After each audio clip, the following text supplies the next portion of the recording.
உயிரோடு தமிழோடு இணைந்திருக்கிறீர்கள். IELTS தமிழ் உயிரோடு தமிழில் உலக நகர்வுகள் நிகழ்ச்சி இணைந்திருக்கிறீர்கள்.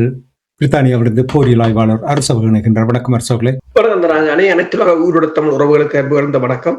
உங்களுக்கு வணக்கத்தை தெரிவித்துக் கொண்டு தொடர்ந்து நாங்கள் ஈரான், இஸ்ரேல், அமெரிக்காவுக்கு இடையிலான அந்த போர் நிலைமைகளை பார்ப்போம். 2 வார போர் நிறுத்தம், அந்த 2 வாரத்துக்கு ஒரு சுற்று பேச்சுவார்த்தை நடந்து முடிந்து விட்டது. 2வது சுற்று பேச்சுவார்த்தை தொடர்பாக இப்பொழுது அடிக்கடி பேசிக் கொண்டிருக்கின்றார்கள். வெகு விரைவில் அந்த பேச்சுவார்த்தை நடப்பதற்கான வாய்ப்புகள் இருக்கின்றது. இப்பொழுது உள்ள நிலைமை என்ன என்று கூறுவீர்களா? பேச்சுவார்த்தைக்கான சாத்தியப்பாடுகள்லாம் மிக அதிகரித்துக் கொண்டு வருகின்றது. நாங்கள் காலையில் கூட பேசியிருந்தோம். அதாவது அமெரிக்காவை பொறுத்தவரையில் இது அமெரிக்கா இந்த போரில் இருந்து எப்போது வெளியே வருவோம் என்றுதான் அமெரிக்கா யோசிச்சு கொண்டிருந்தது. திரும்பி போருக்கு இப்போதைக்கு செல்வதற்கு அமெரிக்கா விரும்பாது. எனவேதான் அந்த போர் நிறுத்தத்தின் போது அவர்கள் தாங்கள் ஒரு வெற்றியீட்டுவது போல காட்டுவதற்கு அந்த ஹாமூஸை முடக்குவதாக கூறினார்களே தவிர போர் என்று சொன்னால் அந்த முடக்கம் கூட இருந்திருக்காது. இப்போது டிராஃப்ட் ப்ரொபோசல் என்று சொல்றது ஒரு முன்னைய வரைவு ஒன்றை இரு தரப்பும் செவ்வாய்க்கிழமை பேக் சேனல் என்று சொல்கின்ற இந்த மீடியேட்டர்களுக்கான அந்த அனுசரணையாளர்களுக்கு ஊடாக இருதரப்பும் செவ்வாய்க்கிழமை பரிமாறிக்கொண்டிருப்பதாக அமெரிக்க அதிகாரிகள் தெரிவித்திருக்கிறார்கள். அதே சமயம் நீங்கள் பார்த்தீர்கள் என்று சொன்னால் இப்போது பாகிஸ்தானில் இருக்கின்ற ஜெனரல் அசீம் முனீர் ஈரானுக்கு சென்றிருக்கின்றார். ஈரானுக்கு சென்ற அவர் அதை முடித்துக்கொண்டு கட்டாருக்கு சென்று கட்டாரினூடாக துருக்கிக்கு செல்கிறார் என்று கூறப்படுகிறது. அவர் அங்கு பார்க்கலாம், அந்த ஈரான் வெளிவார அமைச்சர் அப்பாஸ் அரக்சி அந்த காணொலியை வெளியிட்டிருக்கிறார். அவர்கள் 2 குழுவினரும் பேசிக் கொண்டிருப்பதை பார்க்கக்கூடியதாக இருக்கின்றது. இதுல ஒரு முக்கியமான விடயம், அசீம் முனீர் அங்கு போன போது பாகிஸ்தானின் ஈரானின் ஃபைட்டர் ஜெட் தான் அவரை பாதுகாப்பாக அழைத்து சென்றதை காணக்கூடியதாக இருந்தது. அதே சமயம் அமெரிக்காவும் இப்போது இந்த பேச்சுக்களில் கடுமையாக ஆர்வமாக இருப்பதாக கூறப்படுகிறது. அதே நேரம் அல் ஹடா என்ற ஒரு அரேபிய செய்தி நிறுவனம் தெரிவித்திருக்கின்றது, ஒரு ஃபைனல் ஒரு இறுதி முடிவு வரைவு ஏற்பட்டால் அல்லது ஒரு நல்லொரு உடன்பாடு ஏற்பட்டால் அமெரிக்க அதிபர் டொனால்ட் ட்ரம்ப் கூட பாகிஸ்தானுக்கு பயணத்தை மேற்கொள்ளலாம் என்று கூட போட்டிருக்கிறார்கள். அதே சமயம் உங்களுக்கு தெரியும், செங்கடல் பகுதியில் அமெரிக்கா தனது படையினரை பலப்படுத்தி வந்தாலும் இந்த செங்கடல் முற்றுகை இருந்தாலும் அமெரிக்கா இந்த பேச்சுவார்த்தைகளில் தான் அதிக ஆர்வமாக இருப்பதாக பார்க்கப்படுகின்றது. ஸ்டீவ் விட்காஃப், பெர்னார்ட் குஷ்னர் மற்றது ஜேடி வான்ஸ் அவர்களிடம் இந்த ப்ரொபோசல், இந்த தீர்வு, அதாவது இந்த டிராஃப்ட் ப்ரொபோசல் சமர்ப்பிக்கப்பட்டிருப்பதாகவும் அதாவது அணு சக்தி திட்டத்தில் ஒரு மிகப்பெரிய ஒரு பிரேக் த்ரூ தங்களுக்கு வரலாம் என்று பாகிஸ்தான் தெரிவித்திருப்பதாகவும் செய்திகள் தெரிவிக்கின்றன. இதே நேரத்தில் அரசர்களே, இப்ப இந்த போர் நிறுத்தம் தொடர்பாக டொனால்ட் ட்ரம்ப் அவர்கள் ஏற்கனவே கூறியிருந்தார், ஈரானுடைய கடற்படை கப்பல்களை எல்லாம் கடலுக்கு அடியில் இருக்கின்ற என்று கூறியிருந்தார், தகத்தொழித்து விட்டோம் என்று கூறியிருந்தார். என்று சொன்னால் ஏன் இவர் இலகுவாக ஈரானை இங்கே ஒரு கட்டுப்பாட்டுக்கு கொண்டு வர முடியாமல் இருக்கிறது என்றால், கடற்படை இல்லை என்று சொன்னால் அவர்கள் ஹாமூஸ் நீரிணையின் ஊடாக எல்லாத்தையும் நிறுத்துவோம் என்று கூறுகிறார்கள். ஏன் நேரடியாக இங்கே களமிறங்க முடியாமல் இருக்கிறதுக்கு என்ன காரணம்? என்னென்று சொன்னால் சமச்சீரற்ற போர் முறை. தற்போதைய 21வது நூற்றாண்டு போரில் கடற்படை முக்கியத்துவம், கடற்படை பெரிய கலங்களுக்கு பாரிய வேலைகள் இருக்க போவதில்லை. இப்பவும் கூட உங்களுக்கு தெரியும், 6000 பேருடன் ஜார்ஜ் புஷ் விமானம் தாங்கி கப்பலையும், அதே நேரம் நீங்கள் பார்த்தீர்கள் என்று சொன்னால் 4200 பேருடன் பாக்ஸர் என்ற அம்பிபிஎஸ் ஈருடக தாக்குதல் படைப்பிரிவையும் அங்கு அனுப்பியிருக்கிறார்கள். ஏற்கனவே அங்கு 50,000 படையினர் இருக்கிறார்கள். ஆனால் இந்த படையினர் எல்லாம் தரையிறக்கத்துக்கு போதுமானதல்ல, மிரட்ட போதுமாக இருக்குமே தவிர தரையிறக்கத்துக்கு போதுமானதல்ல. ஏற்கனவே அந்த வளைகுடாவில் இருந்த கிட்டத்தட்ட 13-15 தளங்கள் இல்லாமல் போயிருக்கின்றன. அப்ப அந்த மிகப்பெரிய தளங்கள் 50,000 படையினர் இருந்தார்கள். 50,000 படையினரை கொண்ட தளங்களையே தாக்க வைக்க முடியாது என்னும் இந்த கப்பல்கள், அதுவும் மிக இலகுவாக எளிதாக தாக்கிவிட முடியும் ஈரானால். ஈரான் ஏவுகணை வளங்களோ அல்லது ஆளில்லாத தாக்குதல் விமானங்களோ அல்லது கடற்படையினருக்குள் கூட அந்த மிதக்கும் சர்ஃபஸ் வெசல்ஸ் என்று சொல்றது மேலே மிதக்கும் கப்பல்கள் தான் அளித்திருக்கிறாங்க. அதுவும் பெரிய கப்பல்கள். இப்போ நீங்க பார்க்கலாம், வான்படையை அளித்ததாக சொன்னார்கள். இப்போது பார்த்தா F4 ஜெட் வந்து இந்த பாகிஸ்தான் தூதுக்குழுவை வந்து பாதுகாப்பாக அழைத்து சென்றிருக்கின்றது. இப்ப என்னென்று சொன்னால் இவர்கள் கூறுவது போல கள நிலைமை இல்லை. இவர்கள் அழித்து விட்டதாக கூறினாலும் ஈரான் ஏற்கனவே இந்த தாக்குதலுக்கு அவர்கள் ஏற்கனவே தாங்கள் தயாராகி இருந்ததைத்தான் பார்க்கக்கூடியதாக இருக்கின்றது. கடல் முற்றுகை என்பதும் இப்போது ட்ரம்பின் முற்றுகை எப்போது அவர் முற்றுகைக்கு வந்திருக்கிறார் என்று சொன்னால் போர் நிறுத்தம் வந்த பிற்பார். ஏனென்றால் ஈரான் நேற்று கூறியிருந்தது தாங்கள் எப்ப இந்த முற்றுகை வரும் என்று யோசித்தது என்று சொன்னால் இது பிப்ரவரி 28 அந்த தாக்குதலோடைய ஹார்முஸை முற்றுகையிடுவார்கள். கிட்ட வரவே இல்லை. இப்போது போர் நிறுத்தம் என்றபடியால் ஈரான் சுடாது, ஈரான் அடிக்காது என்றபடியால் இப்ப ஓமான் வளைகுடாவிலே எல்லாம் ஓடி திரியுது கப்பல். என்னென்று சொன்னால் அங்க அமெரிக்க மக்களுக்கு படம் காட்டுவதுதானே தவிர உலகத்துக்கு படம் காட்டுவதுதானே தவிர போர் இதே கப்பல்கள் போர் நடக்கும் போது 1700 கிலோமீட்டருக்கு அங்காலதான் நின்றது. இப்பதான் 250 கிலோமீட்டருக்கு வந்திருக்கிறார்கள். அப்படி கப்பல் வந்து இந்த முடக்கத்தை அறிவித்த கையோட ட்ரம்ப் இன்னொன்றையும் சொல்லிவிட்டார், நாங்க 2 நாளில் பேச போகிறோம். அப்ப ஈரான் அடிக்க நினைச்சாலும் அடிக்காது, என்ன பேச போறோம் என்று. இப்ப இது உண்மையில் ஒரு அரசியல் நடக்கிறதை தவிர போர் இல்லை, போர் முடிந்தது. இதே நேரத்தில் உங்களுக்கு தெரியும், இஸ்ரேல் தான் இந்த போரை ஆரம்பித்தது, ஈரான் மீதான போரை ஆரம்பித்தது. இஸ்ரேல் ஆரம்பித்தது காரணம் பெஞ்சமின் நெட்டன்யாஹு தன்னுடைய நிறைய காரணங்கள் இருக்கின்றது, நாங்கள் அது தொடர்பாக பார்த்திருக்கின்றோம். ஆனால் இப்பொழுது அந்த போர் ஈரானுக்கும் அமெரிக்காவுக்கும் இடையில் பேச்சுவார்த்தை நடந்து கொண்டிருக்கின்ற நேரத்தில் இங்கே லெபனான் மீது அவர் போரை தொடுத்து இப்பொழுது அவர்களுக்கு இடையே பேச்சுவார்த்தை நடந்து கொண்டிருக்கின்றது. பெஞ்சமின் நெட்டன்யாஹு அவர்கள் இப்பொழுது கூறுகின்றார், லெபனான் தனது வெற்றிக்கான கடைசி வாய்ப்பாக தான் கருதுவதாக கூறுகிறார். லெபனானுடைய அந்த பேச்சுவார்த்தையினுடைய நிலைமை எவ்வாறு இருக்கின்றது, எப்படி பெஞ்சமின் நெட்டன்யாஹு அவர்கள் கூறுகின்ற இந்த நேரத்தில்? லெபனானிலும் இப்போது ஒரு போர் நிறுத்தம் 1 வாரத்துக்கு அல்லது 2 வாரங்களுக்கு முதலில் தற்காலிகமாக அறிவிக்கப்படலாம் என்று கூறப்படுகிறது. ஈரான் கடுமையான அழுத்தம் இருப்பதாக கூறுகிறார்கள். ஈரான் அழுத்தம் காரணமாக அமெரிக்காவும் இப்போது வாஷிங்டனும் இது தொடர்பாக பேசியிருப்பதாகவும் வாஷிங்டனும் இஸ்ரேல் மீது அழுத்தங்களை பிரயோகித்திருப்பதாகவும் கூறப்படுகின்றது. இந்த போர் நிறுத்தம் தொடர்பாக வந்த தகவல்களின் அடிப்படையில் பல்வேறு ஊடகங்கள் பல்வேறு வகையாக அதை போட்டிருக்கின்றன. அதாவது அல் மஜதீன் என்ற ஹிஸ்புல்லாக்களுடன் தொடர்புடைய ஊடகம் கூறியிருக்கின்றது ஒரு வார போர் நிறுத்தம் ஒப்புக்கொள்ளப்பட்டிருக்கின்றது என்றும் இது அமெரிக்க ஈரான் பேச்சுவார்த்தைகளுடன் இணைக்கப்பட்டுள்ளது என்றும் கூறியிருக்கிறது. அதே நேரம் MDV என்ற எதிர்கட்சியின் ஊடகம் கூறியிருக்கின்றது என்னென்னு சொன்னால் போர் நிறுத்தம் குறித்து இன்று இரவு விவாதிக்கப்படும், இன்னும் ஒப்பந்தம் எதுவும் ஏற்படுத்தப்படவில்லை என்று கூறியிருக்கின்றது. அதே நேரம் நீங்க பாத்தீங்கன்னா சேனல் 12 என்ற மத்திய வலதுசாரி கட்சியின் இஸ்ரேல் கூறியிருக்கிறது என்னென்று சொன்னால் இன்று இரவு விவாதிக்கப்படும் இந்த போர் நிறுத்தம் ஹிஸ்புல்லா தொடர்ந்து தாக்குதலை நடத்தி கொண்டிருப்பதால் இந்த போர் நிறுத்தம் வருவது சாத்தியமில்லை என்று கூறியிருக்கிறது. அதே நேரம் சேனல் 14 என்ற நெத்தனியாவுக்கு ஆதரவான தளம் கூறியிருக்கின்றது போர் நிறுத்தம் இல்லை, அமெரிக்காவின் கோரிக்கையும் இல்லை என்று கூறியிருக்கிறது. அதே நேரம் ஹரட்ஸ் என்ற இடதுசாரிகள் ஊடகம் கூறியிருக்கிறது போர் நிறுத்தம் இன்று இரவு அங்கீகரிக்கப்படும் என எதிர்பார்க்கப்படுவதாக கூறியிருக்கிறது. பல ஊடகங்களில் பல வாரியான தகவல்கள் வந்திருக்கின்றன. அதே சமயம் லெபனானின் அமைச்சர் ஹசான் ஒன்றை கூறியிருக்கிறார் என்று சொன்னால் உங்களால் 2 வருடங்களாக ஹமாஸின் ஆயுதங்களை கூட உங்களால் அகற்ற முடியவில்லை, நீங்கள் என்னென்று ஹிஸ்புல்லாக்களின் ஆயுதங்களை அகற்றுவீர்கள் என்று கேட்டிருக்கிறார் அமைச்சர். அதாவது இஸ்ரேலிய ராணுவம் வந்து மிகவும் பலவீனமான ராணுவமாகத்தான் இருக்கின்றது என்றும் அவர் கூறியிருக்கின்றார். அதே சமயம் நீங்கள் பார்த்தீர்கள் என்று சொன்னால் அமெரிக்காவின் சுயாதீன செனட்டர் இண்டிபெண்டன்ட் செனட்டர் வந்து சாண்டர்ஸ் ஒன்றை கூறியிருக்கின்றார். அதாவது இஸ்ரேல் எங்களுக்கு செய்ததெல்லாம் காணும் என்று, அதாவது இனஃப் இஸ் இனஃப், இனிமேல் இஸ்ரேலுக்கான ஆதரவுகளை தாங்கள் வழங்கப் போவதில்லை என்று சொல்லியும் $500 மில்லியன் பெறுமதியான ஆயுத விநியோகம் கூட தாங்கள் தடுத்து நிறுத்துவோம் என்றும் அவர்கள் கூறியிருக்கிறார்கள்.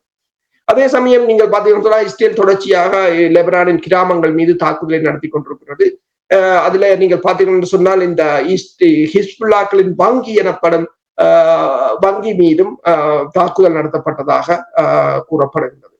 அமெரிக்காவில் நீங்கள் பார்த்தீங்கன்னு சொன்னால் கிட்டத்தட்ட 51% இப்போது இந்த போருக்கு ஈரான் போருக்கு எதிராக திரண்டிருக்கிறார்கள். 21% கருத்து கூறவில்லை என்று சொல்லியும் பெருமளவான மக்கள் இப்போது இந்த போரை அமெரிக்கா போரில் ஈடுபடுவதை விரும்பவில்லை என்றும் சொல்லியும், ஆனால் அதிலும் பெருமளவானவர்கள் இந்த இஸ்ரேல் தான் இந்த போருக்கு காரணம் என்பதில் இப்போது தெளிவாக இருப்பதாகவும் கூறப்படுகின்றது. ஈரான் அழுத்தம் காரணமாக அமெரிக்கா ஏதோ ஒரு வகையில் இந்த போர் நிறுத்தத்துக்கு செல்ல வேண்டிய மன்னிக்கவும் இஸ்ரேல் இந்த போர் நிறுத்தத்துக்கு செல்ல வேண்டிய ஒரு சூழ்நிலை ஏற்படலாம் என்று கூறப்படுகிறது. ஈரான் மிகவும் கடுமையான அழுத்தங்களை அமெரிக்காவுக்கு கொடுத்துக் கொண்டிருக்கிறது. இரண்டாம் சுற்று பேச்சுக்கு போறதுக்கு முதல் இந்த லெபனானில் ஒரு போர் நிறுத்தம் ஏற்பட வேண்டும் என்பதில் அவர்கள் தெளிவாக இருக்கிறார்கள். இதே நேரத்தில் அரசோக்களே இந்த ஹார்முஸ் நீரிணை ஒரு பெரிய தலடி தந்து கொண்டிருக்கின்றது எல்லோருக்கும். ஈரான் அமெரிக்காவுக்கு மட்டுமில்லை, உலக நாடுகள் இருக்கின்ற எல்லா நாடுகளுக்கும் எண்ணெய் கொண்டு செல்ல முடியாத ஒரு நிலைமை ஏற்பட்டிருக்கின்றது. ஈரானுடைய துறைமுகங்கள் மீது அமெரிக்க கடற்படை அவர்களுடைய முற்றுகை தொடர்ந்தால் செங்கடல், ஓமான் வளைகுடா மற்றும் கடல் வழியாக நடைபெறும் வர்த்தகத்தை முடக்குவோம் என்று ஈரான் ராணுவம் எச்சரித்திருக்கிறது. இதை எப்படி பார்க்கிறீர்கள்? ஹோர்முஸினுடைய நீர்நிலை இந்த முடக்கம் எவ்வாறு இந்த முடக்கத்திலிருந்து வெளியில் வரப் போகின்றார்கள்?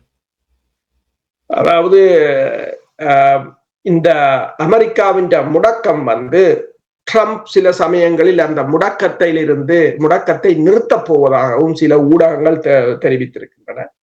இந்த முடக்கத்தினால் இப்ப பாத்தீங்கன்னு சொன்னால் ஈரான் சூப்பர் டேங்கர் என்று சொல்கின்றது அலிசியா என்ற டேங்கர் அது இந்த ஹார்முஸுக்கும் லராக் என்ற தீவுக்கும் இடையில் சுதந்திரமாக போயிருப்பதாக கூறப்படுகிறது. அதே சமயம் பாத்தீங்கன்னு சொன்னால் இந்த அதாவது வாஷிங்டன் போஸ்ட் போட்டிருக்கிறது, பல டேங்கர்கள் இந்த காலப்பகுதியில் அந்த பகுதியால் போய்கொண்டிருக்கிறது என்று சொல்லி.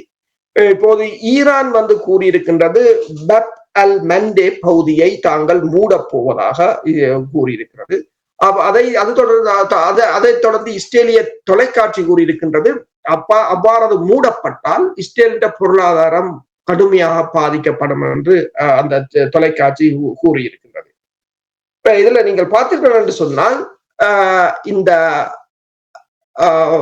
ஈரான் இந்த பப் அல் மண்டே பகுதியை மூடுவோம் என்று ஈரான் சொன்ன பிற்பாடு அமெரிக்கா இதிலிருந்து ஓரளவு பின்வாங்கி இருப்பது போலதான் தெரிகின்றது. இதை இப்போது அவர் கூறியிருக்கின்றார், தாங்கள் சீனாவுக்காக அதை நிரந்தரமாக திறக்கப் போவதாக கூறியிருக்கிறார். அப்ப இதனிடையே நீங்கள் பார்த்தீங்கன்னா ராய்ட்டர் செய்தி நிறுவனம் போட்டிருக்கிறது என்னென்று சொன்னால், ஹார்முஸ் ஜலசந்தியை கடந்து செல்லும் எண்ணெய் கப்பல்கள் கவனிக்கப்படாமல் இருக்கின்றது என்று சொல்லியும், ஈரானிய துறைமுகங்களை மட்டும் தடுப்பதன் மூலம் அமெரிக்கா தன்னை தற்காத்துக் கொள்கிறது என்று சொல்லியும் கூறியிருக்கின்றது.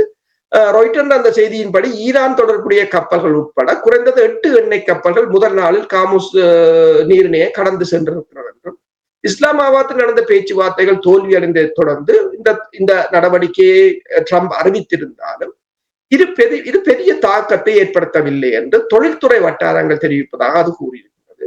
முதல் 24 மணி நேரத்தில் அமெரிக்க தடையை மீறி எந்த கப்பலும் செல்லவில்லை என்று அமெரிக்காவின் மத்திய கட்டளை மையம் தெரிவித்திருந்தாலும் பல கப்பல்கள் வெறுமனவே திருப்பி அனுப்பப்பட்டனவே தவிர ஈரான் கப்பல்கள், சீனாவின் கப்பல்கள் அந்த பகுதியால் போயிருப்பதாக அது கூறியிருக்கிறது. அதாவது CNN என்ன கூறியிருக்கிறது என்று சொன்னால், இந்த ஹோர்முஸ் ஜலசந்தி மீதான தடை பொறுத்தவரையில் ஈரானிய துறைமுகங்களுக்கு எதிரான நடவடிக்கைகளை மட்டுமே அது குறிப்பதாகவும், இது முக்கியமானது என்று சொல்லியும் அது கூறியிருக்கின்றது. இந்த ஈரான் துறைமுகங்கள் மட்டும் தடுக்கப்பட்டால் ஈரான் வளைகுடாவில் உள்ள அத்தனை துறைமுகங்களையும் தடுக்கும் என்று கூறியிருக்கின்றது. அமெரிக்காவின் இந்த தடை ஒரு கடினமான தடை என்று அறிவிக்கப்பட்டாலும் அந்த முற்றுகை பெரிதாக பலன் கொடுக்கவில்லை என்றுதான் எல்லா தளங்களும் கூறியிருக்கின்றன. இதே சமயம் CNN இன்னொன்றையும் கூறியிருக்கின்றது, அமெரிக்காவின் முற்றுகை தொடர்ந்தால் செங்கடல், பாரசீக வளைகுடா மற்றும் ஓமான் கடல் ஆகியவற்றை துண்டிக்க தயாராக இருப்பதாக ஈரான் கூறியிருக்கிறது என்று சொல்லியும், மேஜர் ஜெனரல் அலி அப் கொலாஹி இதை சட்டவிரோதமானது என்று கூறியிருக்கிறார் என்று சொல்லியும், அந்த வழிகள் வழியாக எந்த ஏற்றுமதி அல்லது இறக்குமதியையும் தாங்கள் அனுமதிக்க மாட்டோம். அதாவது ஓமான் வளைகுடாவாக இருக்கலாம், பாரசீக வளைகுடாவாக இருக்கலாம், அவற்றில் அனுமதிக்க மாட்டோம் என்று ஈரான் கூறியிருக்கிறது.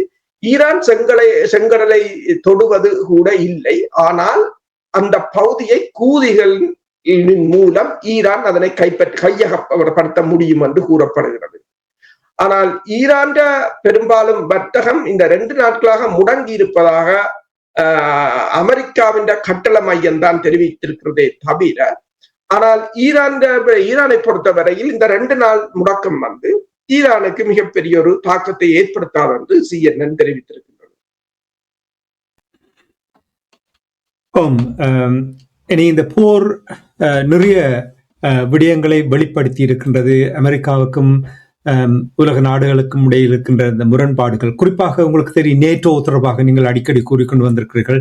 டொனால்ட் ட்ரம்ப் அவர்கள் அது மீள் பரிசோதனை செய்ய வேண்டும் என்று கூட கூறியிருக்கின்ற இந்த நேரத்தில் ஸ்லோவாக்கியா நேட்டோவிலிருந்து வெளிவருவதற்கான ஒரு நிலைமை இங்கே ஏற்பட்டிருப்பது போல் தெரிகின்றது. இது தொடர்பாக என்ன அறிகிறீர்கள்? உண்மைதான். என்னென்று சொன்னால், அதாவது நேட்டோவில் உக்ரைன் சேரக்கூடாது என்று ரஷ்யா கூறியது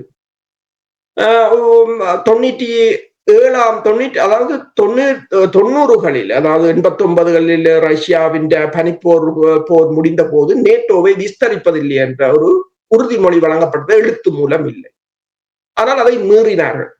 அதற்கு பிறகு பெருமளவான நாடுகள் சேர்க்கப்பட்டன.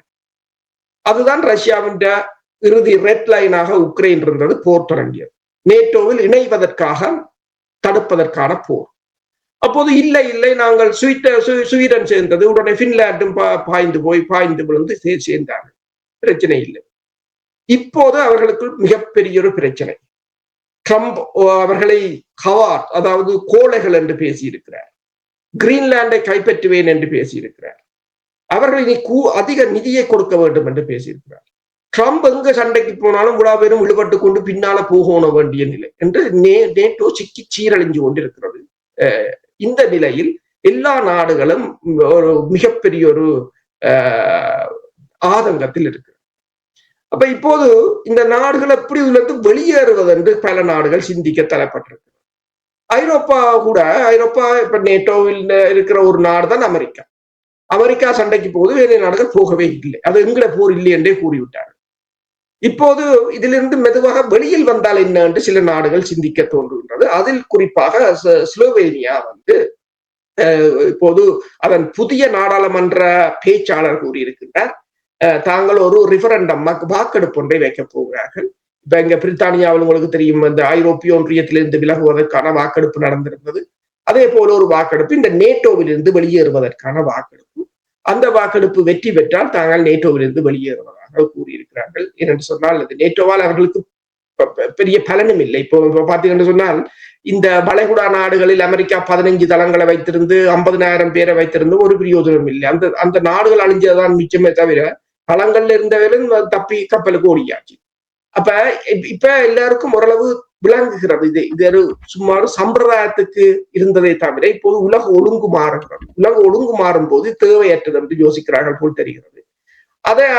அதற்கு பிறகு இன்னொன்றையும் அந்த ஊடகம் போட்டிருக்கிறது என்னென்று சொன்னால், அவர் மிக விரைவில் ரஷ்யாவுக்கு பயணத்தை மேற்கொள்ள இருக்கிறார் என்று சொல்லியும் போட்டிருக்கிறது.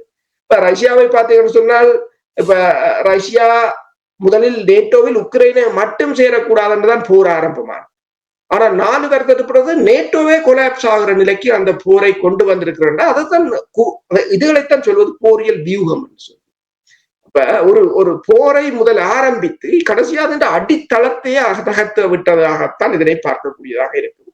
அதே சமயம் பார்த்தீங்கன்னு சொன்னால், இந்த சிரியாவின் நார்த் ஈஸ்ட் பகுதியில் இருக்கின்ற குராக் என்ற இடத்தில் இருக்கின்ற ஒரு தளம் அந்த தளம் 11 வருடங்களுக்கு முதல் அமெரிக்காவால் போடப்பட்ட தளம். அந்த தளத்திலிருந்து அமெரிக்கா படையினர் இப்போது வெளியேறப் போவதாக கூறியிருக்கிறார்கள். அமெரிக்கா பல தளங்களை இப்போது மூட வேண்டிய ஒரு நிலைக்கு வந்திருப்பது போலதான் தெரிகின்றது. ஊடினால்தான் பணத்தை சேமிக்கலாம், இல்லை என்றால் பெரிய ஒரு சிக்கல் தான் வரப்போன்றது. நிகழ்ச்சி என்று கொண்டு வர மிகவும் சுருக்கமாக சற்று முன்னதாக வந்த செய்தி என்னவென்று சொன்னால், சீனாவுடைய அதிபர் ஜி ஜின்பிங் அவர்களை ரஷ்யாவுடைய வெளிவார அமைச்சர் லாரஃப் அவர்கள் சந்தித்திருக்கின்றார்.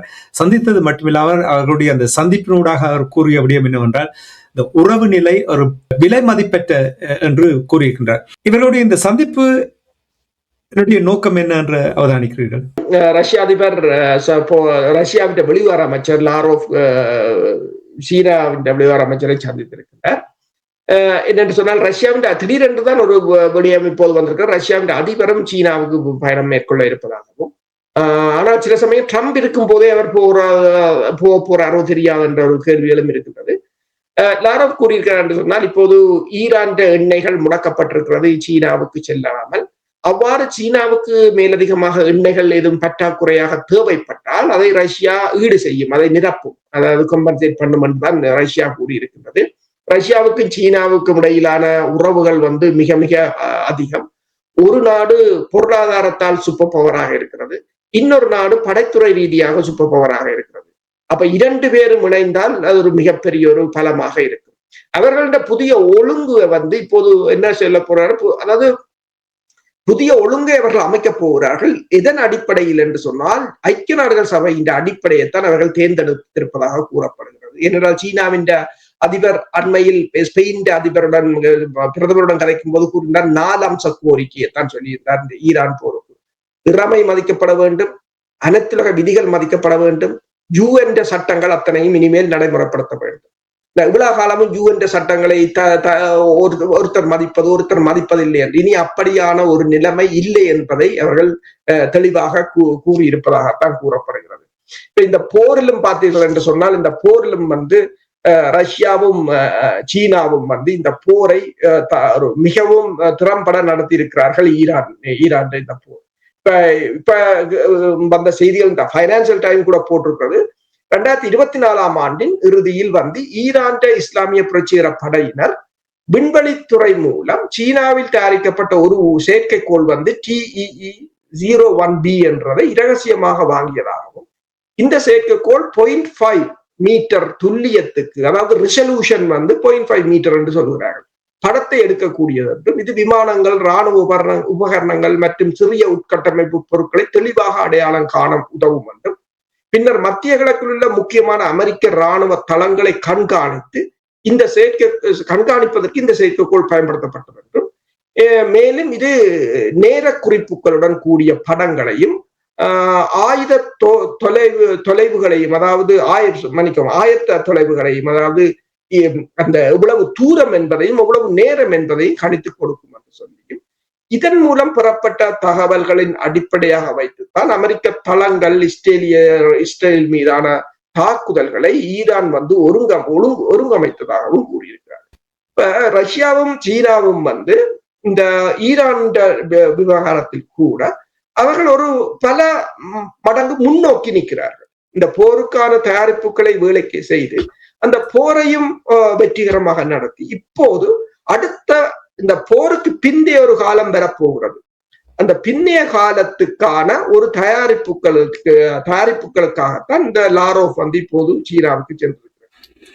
திட்டமிடல் எவ்வாறு இருக்க வேண்டும் என்பதற்கு உதாரணமாக செயல்படுகிறார்கள். இனி இப்ப நீங்கள் சீனாவினுடைய எண்ணெய் பற்றாக்குறை இருந்தால் அதை நிவர்த்தி செய்வதற்கு ரஷ்யா வருவார் என்று சொல்லும் பொழுது நான் யோசித்தேன் மற்ற மாதிரி, அதாவது ஜி ஜின்பிங் அவர்கள் டொனால்ட் ட்ரம்ப் அவர்களுக்கு ஒரு தொலைபேசி அழைப்பை மேற்கொண்டால் அங்கிருந்து எண்ணெய் சேர்ந்து விடும் இல்லையா, அதை பற்றாக்குறை அதையும் பார்ப்பார் கூட நம்பலாம். நன்றி அரசர்களே, இன்றைய நிகழ்ச்சியிலிருந்து மேலதிக தகவல்களை உயிரோடை தமிழ் உறவுகளுக்கு எடுத்து வந்தமைக்காக உயிரோடை தமிழ் அன்பர்கள் சார்பாக நன்றியை கூறிக்கொண்டு மீண்டும் ஒரு நிகழ்ச்சி இணைந்திருப்போம். அதுவரைக்கும் நன்றி, வணக்கம். நன்றி, வணக்கம்.